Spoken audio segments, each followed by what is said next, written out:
જ્યારથી ગાઝામાં ઇઝરાયેલી સેનાએ ઓપરેશન આક્રમક કર્યું છે ત્યારબાદ તમે જોયું હશે કે લોકો ઇન્સ્ટાગ્રામ, એક્સ, ફેસબુક અને અન્ય સોશિયલ મીડિયા પર ઓલ આઈઝ ઓન રફા લખેલી સ્ટોરીઝ પોસ્ટ કરી રહ્યા છે. ફોટોના કેપ્શનમાં હેશટેગનો ઉપયોગ કરી રહ્યા છે.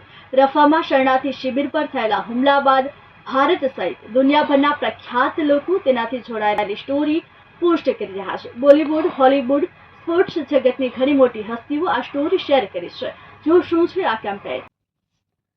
ઓલ આઈઝ ઓન રફા નામનું આ કેમ્પેન મોટાભાગે યુરોપ, ઓસ્ટ્રેલિયા અને ભારત જેવા દેશોમાં યુદ્ધને લઈને અવેરનેસ ફેલાવવા માટે એક્ટિવિસ્ટ અને માનવ સંગઠનો દ્વારા ચલાવવામાં આવી રહ્યો છે, જેને સામાન્ય લોકોનું સમર્થન મળી રહ્યું છે.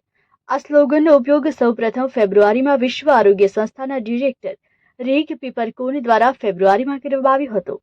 ઇઝરાયેલના વડાપ્રધાન બેન્જામિન નેતન્યાહુએ શહેર ખાલી કરવાની યોજના જાહેર કર્યા પછી તેમની ટિપ્પણીઓ આવી છે. તેમણે આંતરરાષ્ટ્રીય સમુદાયને કહ્યું હતું કે ગાઝામાં જે થઈ રહ્યું છે તેના પર નજર રાખવી જોઈએ.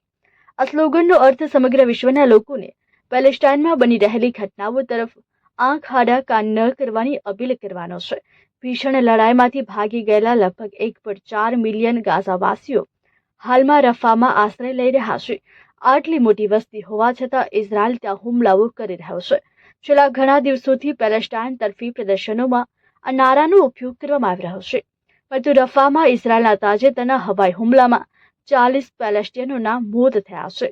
ડઝનેક લોકો ઘાયલ થયા પછી ઓલ આઈઝ ઓન રફાનો સૂત્ર સોશિયલ મીડિયા પર ઝડપથી ફેલાઈ રહ્યો છે.